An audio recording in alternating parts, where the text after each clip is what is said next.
Uma história de fé e confiança no socorro divino, quando Eliseu aumenta o azeite da viúva, em 2 Reis, capítulo 4. Deus não desampara aqueles que a Ele são fiéis.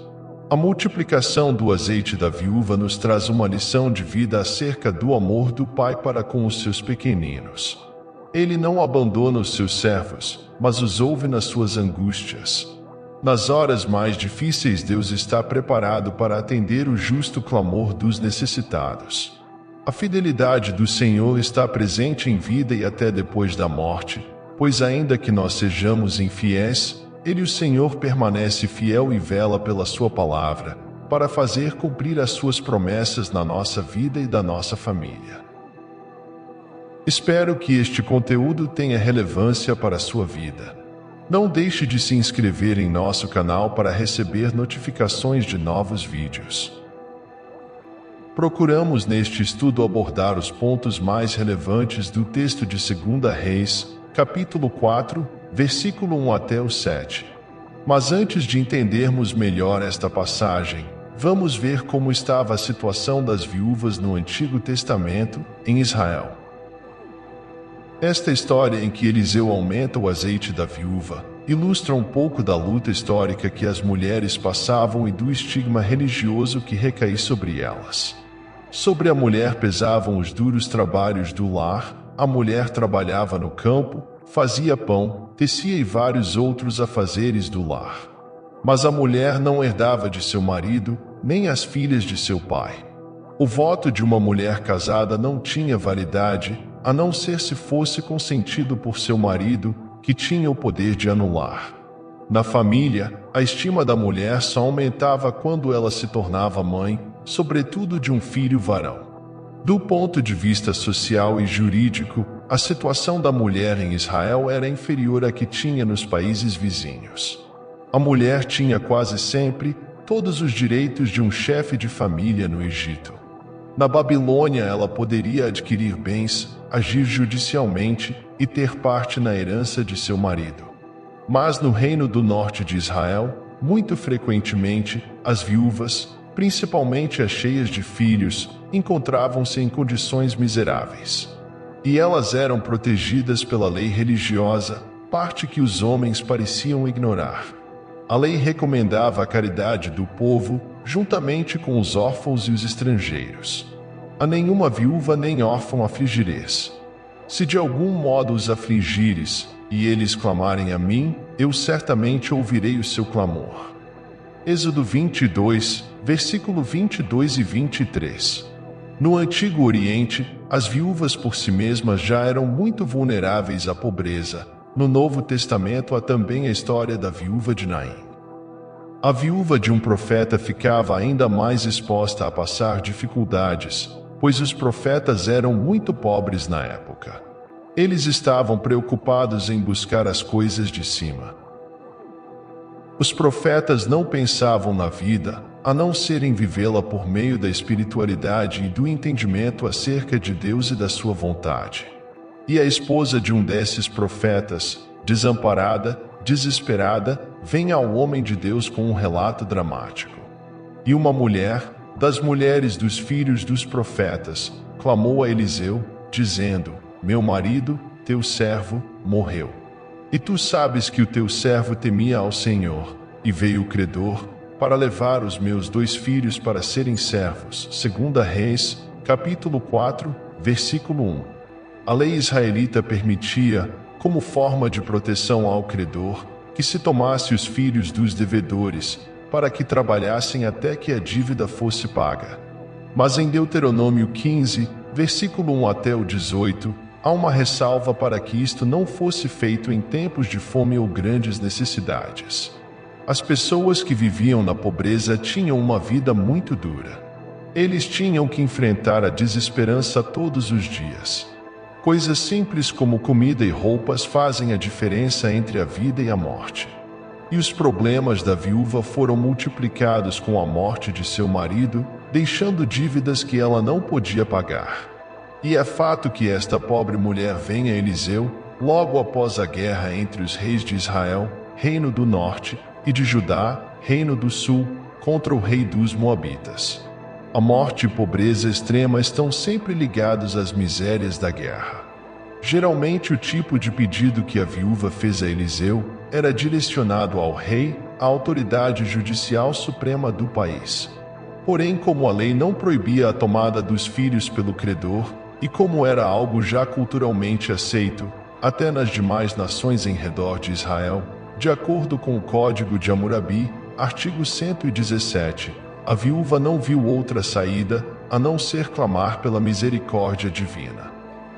Comunicai com os santos nas suas necessidades, segui a hospitalidade, e Romanos 12, versículo 13. Profundo o testemunho que esta mulher dá a respeito do seu falecido marido. Ela vem a Eliseu demonstrando muito respeito e humildade. Com seu coração quebrantado, chama-o de Senhor, pois sabia que o seu pedido se dirigia a Deus através do seu profeta. A viúva, em suas palavras, estava dizendo apenas uma verdade para Eliseu e não uma reclamação. Ela fala do fato inegável de que Eliseu conhecia a lealdade com que seu falecido marido servia a Deus e ao próprio Eliseu. Ela o relembra da vida piedosa que seu marido teve. E na sua extrema necessidade, apenas apresenta a sua justa causa ao homem de Deus e ao próprio Deus. A causa dela era justa, não pedia por riqueza ou status, ou que Eliseu descumprisse a lei, mas queria apenas um livramento pela vida de seus filhos. A forma como fala demonstra a sua grande fé. Perceba que ela não pede nada a Eliseu, mas apenas o deixa ciente da sua miséria, ou seja, ela confiava que Deus sabia o que era melhor para a sua família. E se colocou totalmente debaixo da providência divina. Também é fato que se Eliseu havia atendido a pessoas importantes como os reis de Israel e os capitães dos seus exércitos, ele da mesma forma não deixou de ouvir o clamor de uma pobre viúva. Deus não abandona aqueles que lhe são fiéis. Deus é fiel na vida e na morte, e promete proteger até os filhos dos filhos de milhares daqueles que o amam e o obedecem. E faço misericórdia a milhares dos que me amam e aos que guardam os meus mandamentos. Êxodo 20, versículo 6. A viúva apresentou e entregou o seu caso nas mãos de Deus, correu para o abrigo certo, o descanso em Deus. E logo veio a resposta divina. O profeta Eliseu viu que o testemunho de um servo fiel a Deus, mesmo que morto, ainda falava.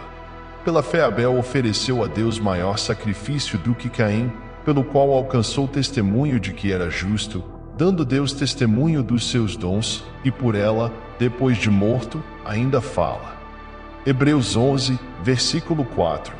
Então Eliseu pergunta o que a viúva tinha em sua casa, para que Deus usasse em seu socorro. E Eliseu lhe disse, que te hei de fazer? Dize-me que é o que tens em casa. E ela disse, tua serva não tem nada em casa, senão uma botija de azeite. 2 Reis 4, versículo 2. Na verdade, pela fé, ela já possuía tudo o que precisava. E Eliseu, como homem de fé, que enxergava o sobrenatural, discerniu rapidamente o que Deus queria realizar antes mesmo que ela terminasse de falar. Era como o que havia ocorrido com Elias, quando orou para que chovesse sobre Israel e mandou o seu servo olhar se já havia alguma nuvem. E sucedeu que, a 7ª vez, disse, eis aqui uma pequena nuvem, como a mão de um homem, subindo do mar. Então disse ele, sobe e dize a Acabe, aparelha o teu carro, e desce, para que a chuva não te impeça. 1 Reis 18, versículo 44. A viúva via uma pequena botija com azeite, mas Eliseu contemplava o sustento, a bênção e uma grande abundância de víveres na casa daquela pobre mulher. O azeite era usado como um remédio para a aflição do estômago e como um bálsamo para curar feridas. Era também utilizado como combustível para as lâmpadas em casas. Soldados passavam frequentemente azeite nos escudos de couro que eles utilizavam nas batalhas. Isso prevenia os escudos de tornarem-se frágeis. O unguento era também a base para fazer perfumes e pomadas perfumadas muito caras. Um pote à base de óleo, mirra e incenso poderia ser vendido por um preço que equivalia a 1 ano de salário de um trabalhador. Este era o livramento que o Senhor havia preparado para a viúva e seus filhos. Deus não desampara os seus servos, jamais. O azeite da viúva seria aumentado milagrosamente. Então disse ele: vai, pede emprestadas, de todos os teus vizinhos, vasilhas vazias, não poucas. Então entra, e fecha a porta sobre ti, e sobre teus filhos, e deita o azeite em todas aquelas vasilhas, e põe a parte a que estiver cheia. 2 Reis 4, versículo 3 ao 4. O milagre ficava então limitado a tanto quanto fosse a fé dela, pois quanto mais vasos conseguisse, mais puro azeite receberia. Ela seguiu a palavra profética de Deus, através de Eliseu, e o óleo não parou enquanto ainda havia vasos vazios. E segundo a instrução de Eliseu, ela deveria vender o azeite, pagar a dívida e viver do que sobrasse. A viúva que clamava pela vida de seus filhos foi atendida para muito além do que pediu ou pensou. Com certeza ela nunca imaginou tamanha bênção. Grande foi o livramento e grande foi a bênção do Senhor naquela família.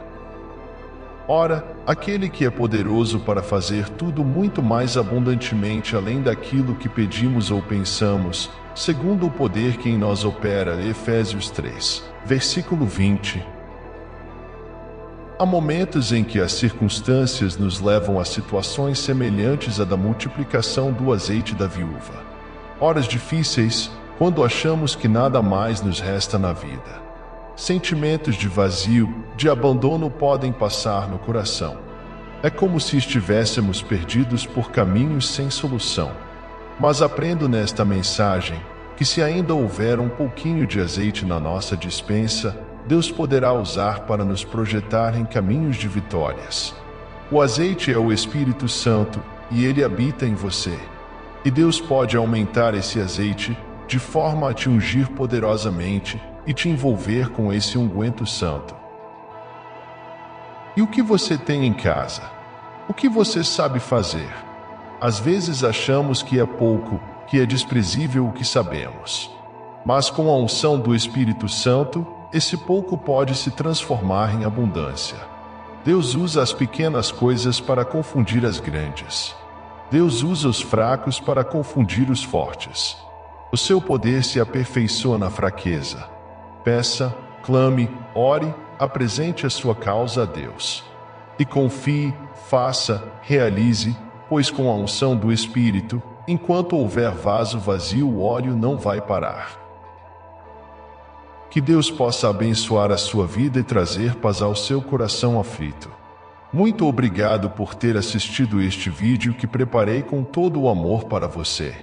Não deixe de se inscrever no canal e ativar o sininho para receber novas notificações de histórias maravilhosas como essa. Eu fico por aqui, até o próximo vídeo.